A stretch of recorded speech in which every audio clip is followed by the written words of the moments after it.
Welcome to part two, where we will recreate this pivot table using only formulas from scratch. So I'm going to go ahead and label this pivot version, and then I'm going to create a new sheet, and I'm going to label that sheet formula version. Now, again, the whole purpose is to recreate this. So I look at this. First of all, I forgot to label this category and salesperson. So I look at this, and the first thing I would think to replicate is a category column. So I would just go to data, since that's the only thing I have.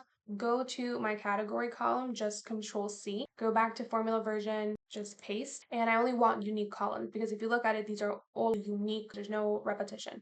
So I'm select this, and I'm going to go to data, going to go to data tools and remove duplicates. Click OK. Beautiful. Now I want to do the same thing for the salespersons. Now the salespersons are in a row instead of a column like we're used to. But right now, let's actually just get them and figure out how to format later. So I'm going to go to data, salesperson, Control C, formula version, paste right there. Again, remove duplicates. Continue with the current selection, remove duplicates, click OK. Now we have our unique salespersons. Now the issue is that the salespersons are in a row instead of a column like we have it over here. How do we get a column to be a row? Well, we have a function called transpose. So if you take a linear algebra because you're some other major along with a business major, you'll know what a transpose is. If you have a matrix, every column in a matrix, you can literally just make it a row by doing the transpose of that matrix. So we can say equal and then transpose, and all you have to do is select your values, click OK, and look at what it did. It literally took a column and flipped it, made it horizontal, and made it a row. Now the thing is, if you click on it, every cell is actually a value or the result of a function, but sometimes it's going to give you issues and you just want like the values. So what you can do is you can just select it, copy it, and then when you paste it, before you paste it, right click, and instead of pasting formulas, you want to paste the values. So now if you click on the cell, it's just the value. It's literally just the name Eve. Here, if you click on the cell, it's the result of a function. So we don't want this anymore. So let's go ahead and delete that. And also delete these here. So these are salespersons, and these are categories. Let's go and have that be a little bit more below. And if you notice, our categories here are in alphabetical order because appliances, automotive A, B, and so on. So we can select these, right click, and sort alphabetical order. Continue with the current selection, sort, and we can move this down and just have this be category. Now we have the rough shape of our data set. The only thing we're missing is the actual percentages, and I know that the column names are not in order, but that's totally fine. Now let's look at Eve. This percentage is really what? What was it before percentage? It was just revenue, right? How much Eve made in revenue in the appliances category. And then we took that as a percentage of the grand total of revenue. So first, let's focus on that before percentage part. It was just how much revenue Eve made in the appliances category. That's it. So let's try to figure that out. If we go back to the formula version, this can be equal to the sum of revenue, how much revenue Eve made in the appliances category. So that's giving some if function. But the reason we don't use the singular version is because now we have two criteria to filter by. We have to filter by salesperson, specifically Eve, and we have to filter by category, specifically appliances. So it's not like you can use a singular version because you would only use that if you have one category to filter by. Like let's say you just wanted revenue for Eve, then fine, use sum if.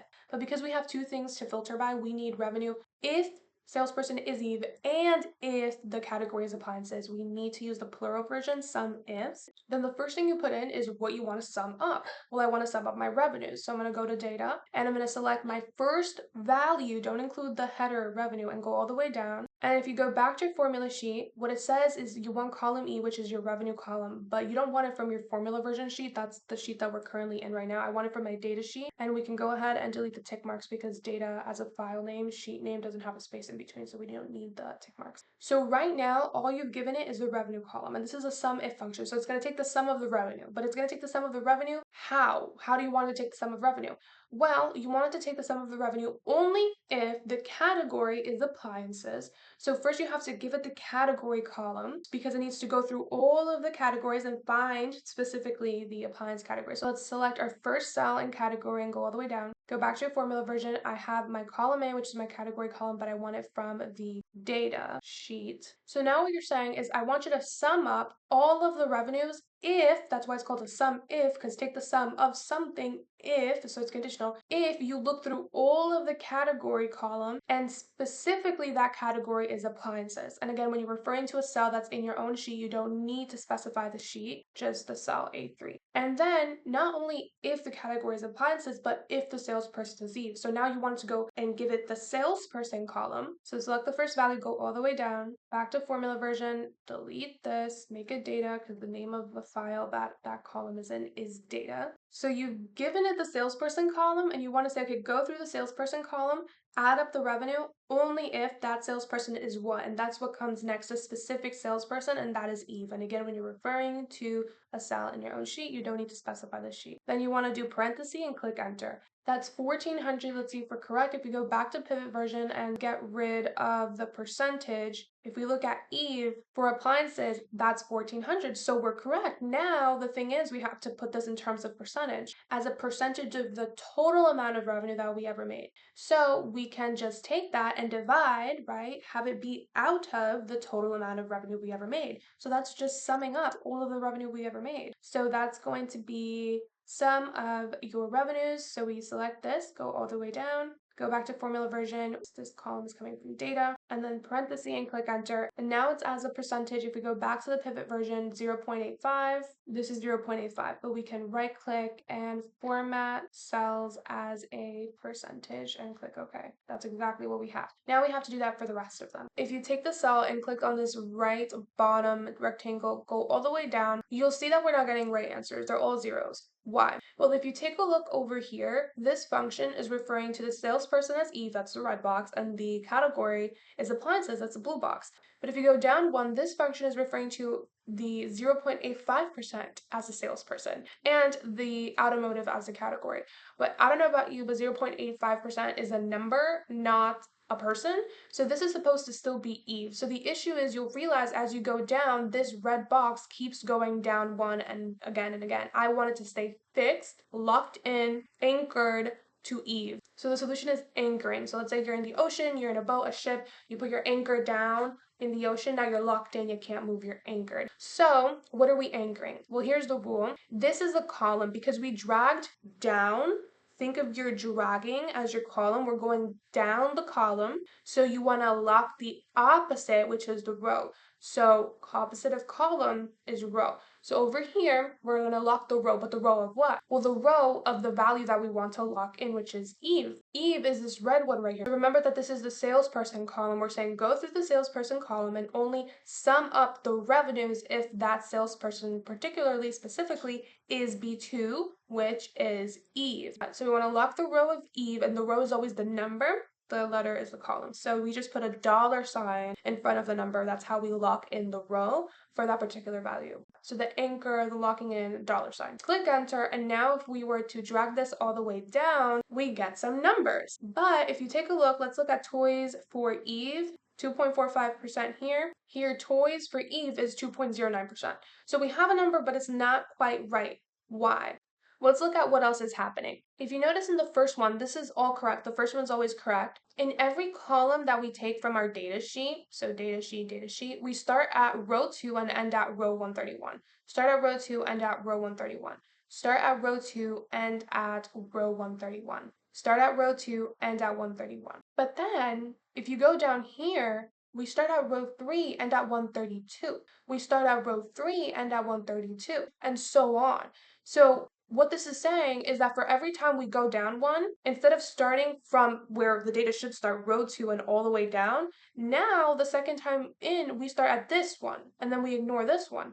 And then the third time in, we start at this one, and then the fourth time in, we start here, and then the fifth time we start here, and then the sixth time we start here, so we're ignoring all of these data values. So in other words, we want to lock in where we're starting and where we're ending for each column. So if we go back to formula version, we want to lock in the actual row. We want it to stay starting at 2 and stay ending at 131. So you put the $, that's what locking in means, in front of the actual row number. So we do that for all of the rows. And if we click enter and then go all the way down now, I get my answer. I have 2.09% for toys for Eve. I have toys, I have Eve, 2.09%. So we're correct, finally. Now, if we select this bottom right rectangle and I extend all the way to the right, I don't have actual answers. I have issues right now. Why? Well, let's take a look at this. This here is referring to the salesperson as Eve and the category as appliances. And as we're going across the row, because we extended this way, now it's a row,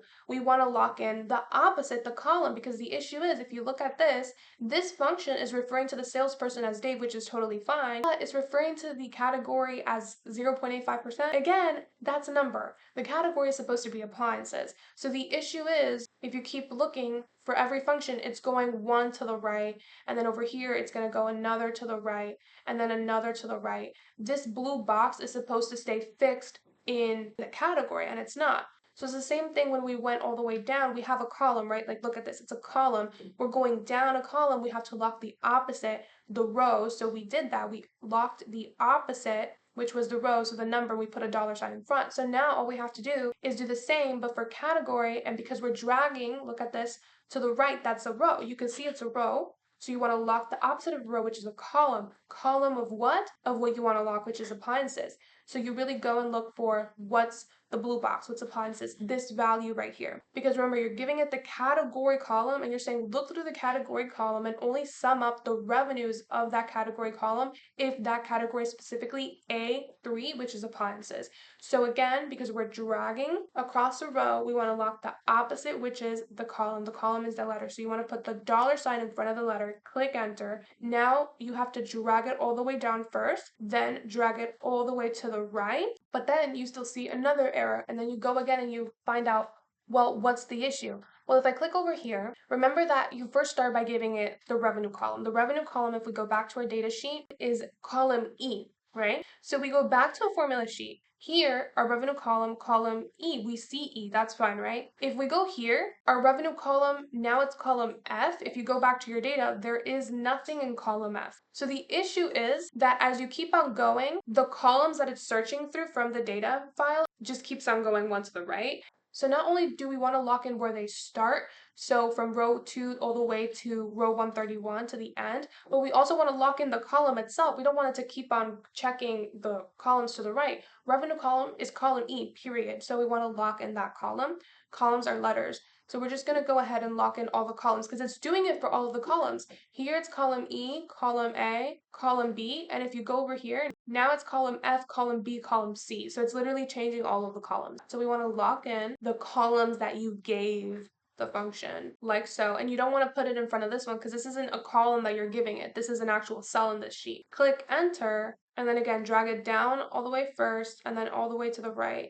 And finally, we have our answer. So the moral of the story is lock in your columns and rows. So just put a dollar sign in front of the letter and the row number for all of these over here. So now let's check if we're correct. We have 1.14 for Dave and appliances. And here we have 1.14 for Dave and appliances. So yes, we're correct. We managed to replicate the category column, the salespersons, the values. Only thing we're missing is the grand total column and this grand total row. So let's do grand total, and that's just going to be the sum of these over here. So in other words, it's saying that out of the total amount of revenue, 6.76% came from the appliances category. And then we just drag all the way down, and then over here we'll do a grand total as well. And then here we can just do formula, auto sum, enter, formula, auto sum, enter, auto sum, enter, auto sum, enter, auto sum, enter, and again, auto sum, enter, and it should be 100%. And then this tells me that out of all of the revenue, 18.90% of it was generated by Eve. 19.99% of it was generated by Dave.